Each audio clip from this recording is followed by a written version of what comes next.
All right, great day, great day, great day. It's me. It's me. Happy, what's today? YouTube Day. Happy YouTube Day. We are on week 2 of my Loving Me challenge, and last week we talked about friends. Today we're going to talk about family while I'm getting myself ready for a long day. I've talked about this for Fridays are my long days because I have therapy, work, and then I end with dialysis. So my days start about 8 o'clock and they don't end till about 10:30, 11 o'clock. I'm not in the bed and shutting down until like 12:31. So it's a long day for me. Today is different. Up a little earlier. Today starts at 5:30, so I have a doctor's appointment at 8 o'clock. So let's talk family. Family, love, and loving yourself. This is gonna probably replicate, and not really, I don't care. I care, but I don't care. Loving you is always going to be a priority. And that concept of feeling like you have to love your family more, especially for those of us who don't have kids, I feel like when it comes to family, the ones you should love more than yourself are your kids. I think other than that, you need to love yourself first. I come from a family of serial gaslighters, narcissists, and more or less word hypocrites. And it's kind of put me in a box where it's like, damn, like, am I supposed to ever love me? Am I supposed to ever put myself first? And it's always made to seem like it's a no. I remember when I was dealing with cancer, I kept that to myself because I remember when I found out I was HIV positive, it became more about everybody else than me. And it became about how they felt, how it was going to affect them. Mind you, I'm the person dealing with the shit, but I always it was always made to seem like how other people felt was more affected because of how it affected them, when all actuality, they were just worried about the embarrassment. They weren't worried about me. So this time with the cancer, I had decided that I didn't want people I didn't want people claiming to care to other people, but then were silent when it came to dealing with me, if that makes sense. So, but it really taught me that even with family, you have to box them and categorize them like you do your friends. You have your family who stand by you, support you, are 10 toes down for you. But then you have some family that are just there. And blood don't mean, and that whole thing where blood is thicker than water. Physically wise, yes, blood can be thicker than water, unless it's Flint water. But, um,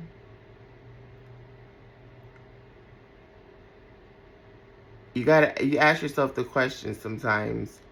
Because I asked this question one time to a family member, and they were really honest. And I said, if I wasn't related to you, would you really fuck with me?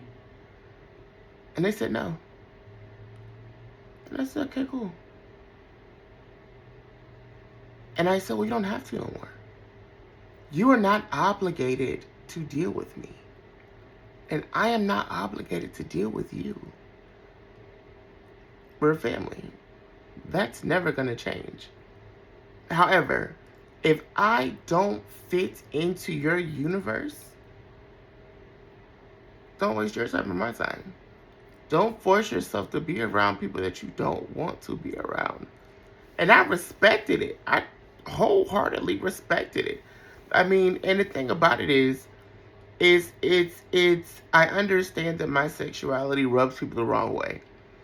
And it's going to. And I'm learning that, and I want to say this little sidebar. A person not being comfortable with your sexuality does not make them homophobic. That does not mean they hate you. We'll go into homophobia in one of my videos for next month. Because I do want to talk about how the word phobia is fear of, and fear of fear of homophobia has turned into hate. Now, I didn't know phobia meant hate, but hey, it is what it is. But you have to understand, I've had to understand that my mental health is stronger than blood.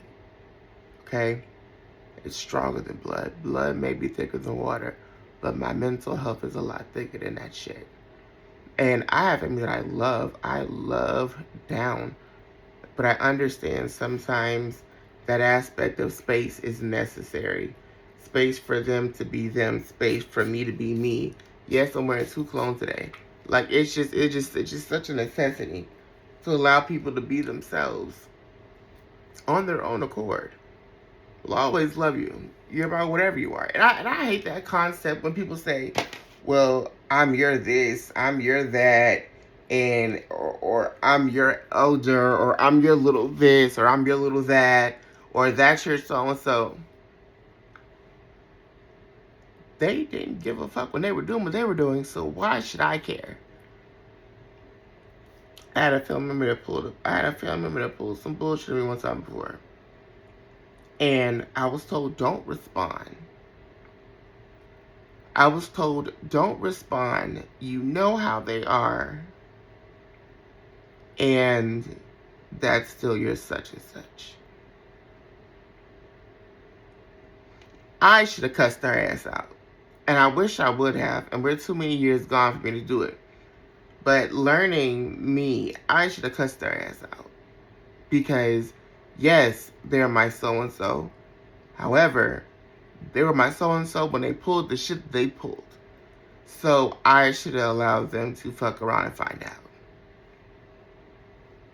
So, yeah.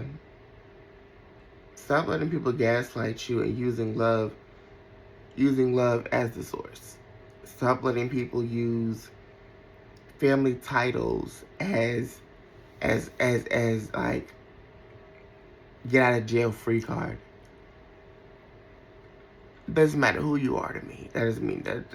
And I think sometimes we can get trapped in those titles.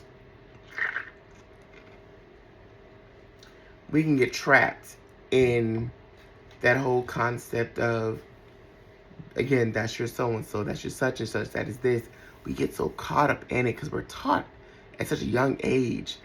Like for instance, it was one time something was said and I was getting in trouble, and I was like, even that was like that your mom said da da da da, and I was like, that's not what happened. That's not what happened. And my dad was like, oh, so you calling mama a liar? And it was like, damn. And low key, that's not what happened. I just feel like she related differently than what was actually done. But it was like the whole concept of calling your mama a liar, or you're calling your daddy a liar. And it was like, they can't be liars. As a kid, they can't be liars. They can't do no wrong. Only to find out that everybody fucking lies. I've learned to hold everybody accountable. And that's another thing. When it comes to loving yourself, it forces you to hold everybody accountable regardless of the relationship. Whether it's your parents, your grandparents, your siblings, there's always a way to handle things. However, you have to know that it is okay to hold these people accountable. You have to understand it is okay to sit there and say, you're not going to treat me like this. You're not going to do this to me. And you're not going to handle me like this going forward. It's okay to just address things in a way to make you feel safe. And if it goes left, the shit just goes left. Because like they said, we're family no matter what. It's crazy how that term, we're family no matter what, until it's, we're family no matter what until it's you and them in the situation. If you disrespected them and now they're in their feelings. Crazy, ain't it? It's crazy. But it happens. Um, not saying that it's okay, but it genuinely happens, and it happens a lot, especially in the African American family, where we don't necessarily hold our elders accountable. We don't necessarily hold our parents accountable. To being an older sibling, it's like it's made to be okay. For I remember growing up where my sister was a terror. Ooh, my sister was a terror girl. She was a terror, and it was funny because she would do shit, and my dad would jump in because again, my dad is a girl dad, and my sister, and he's because he's still a girl dad.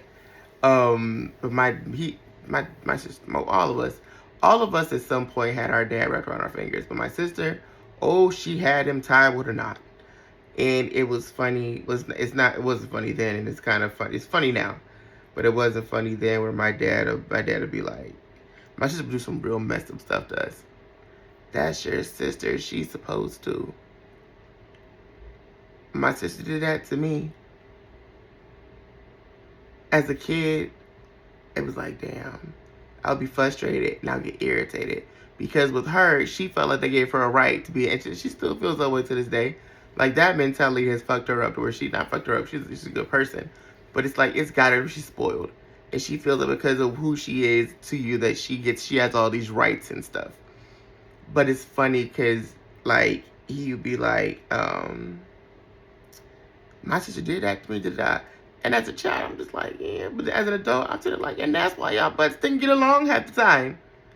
But that concept where we're taught, because that's your so-and-so, that makes it okay. No. No. I'm in a place where it's kind of like, it's no fun until the rabbit gets the gun. I've learned to even separate myself from a lot of situations. I don't go to family events a lot anymore because it's for me, it protects I can do small things, see certain people, but a whole gathering is just not my thing anymore. Um, it's just not my thing. Loving me meant choosing me over family. Because I have some people who will sit there and go to bat for me and I will go bat for them. But I have some people who sit there and they find an opportunity to go to bat for me to talk about me. But you don't have to deal with nobody that you don't want to deal with. And I've learned a lot. And don't get me wrong, I love a lot of my family. I've had some great experiences with great people as a child. But going into adulthood, I learned a lot about people that I really didn't care for. However, I love the memories because I love I love what it developed in my life. I love who it developed me to be. So be grateful for your family because they teach you so much as a child and it helps develop you. The good, the bad, and the ugly. It can turn into great things. It can teach you how to love yourself. It can teach you how not to love yourself as well. But all in all, you have a choice. You can stay stuck there. Just looking at my eye.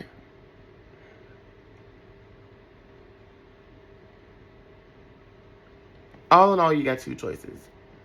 You can stay stuck there, or you can get up and learn from it and move on with your life. Those are your options. I stayed stuck for so long. My auntie made a comment the other day, and she was talking about people putting her in a box, and I come to the reality to where, and I learned this lesson that she's going to learn really soon. After a certain age, the box is yours. The choice to stay in that box is completely up to you. I made the choice to stop blaming people a long time ago. Not saying that she's doing it now. But I made the choice to stop blaming people a long time ago. And I made a choice a long time ago to give people back what belonged to them, family included. And yeah, it's made me a lot happier. Therapy helps too. But I'm living and I'm learning, and I understand I am the best and the worst of my elders. I am the best and the worst of my elders, and I'm like them 2.0. I always say when it comes to my parents, I am the best and the worst of both of them, and I'm also them times two, and which means their kindness got that times two. But when that flip switches, I'm a lot worse than them. So, love you. I just wanted to talk about that, family and love, and what I'm learning and loving myself and setting boundaries and choosing me, and understanding that choosing me does not disrespect the lineage. Disrespecting you is not disrespect to your family. But continuing bullshit, continuing a history of narcissism, gaslighting, and hypocrisy, that's disrespecting your bloodline. Not calling a thing is what it is, disrespecting your bloodline. Not holding each other accountable, disrespecting your bloodline. I refuse to disrespect myself. That's just where I'm at. Alright, well, I gotta get ready to go out this door. Put my shirt on stuff. I love you guys. I will see y'all later. This is video number 2.